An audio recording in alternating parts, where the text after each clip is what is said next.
នៅបញ្ជាការឋានតំបន់ប្រតិបត្តិការសឹកគ្រោងកំពង់ធំបានរៀបចំពិធីសំណេះសំណាលនិងបើកប្រាក់គោលនយោបាយរបស់រាជរដ្ឋាភិបាលជូនយោធិនសោធននិវត្តន៍និងពិការក្រោមអធិបតេយ្យភាពឯកឧត្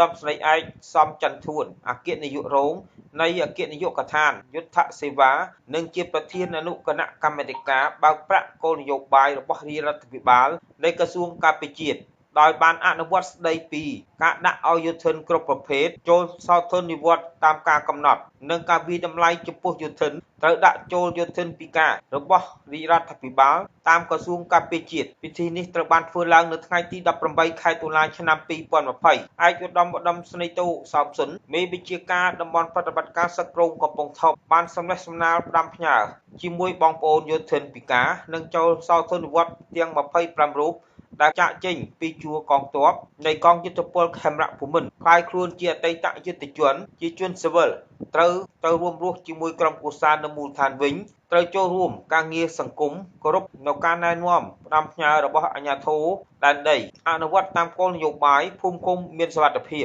ឯកឧត្តមស្នេហ៍តូសោមសុនបានថ្លែងកោតសរសើរចំពោះនាយទាហានរងនិងពលទាហានដែលបានលះបង់គ្រប់សពបែបយ៉ាងដើម្បីបុព្វហេតុជាតិនិងមាតុភូមិរួមចំណែកជាមួយរាជរដ្ឋាភិបាលក្នុងការអនុវត្តគោលនយោបាយឈ្នះឈ្នះរបស់សម្ដេចអគ្គមហាសេនាបតីតេជោហ៊ុនសែន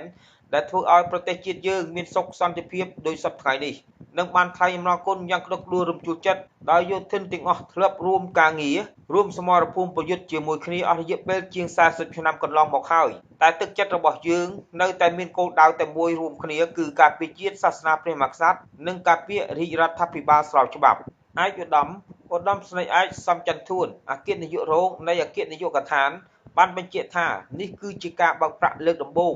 នៅពេលដែលបងប្អូនខ្លាយជាអតីតយុទ្ធជននិងបន្តបើកប្រាក់បៀវត្សប្រចាំខែនៅតាមធនាគារអស់មួយជីវិត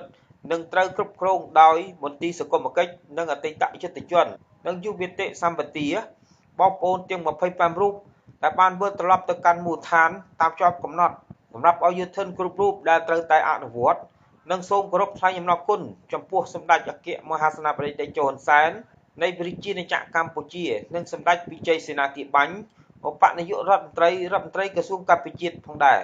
ខេត្តកំពង់ធំខ្ញុំបុត្រថាធ្វើសេចក្តីរាយការណ៍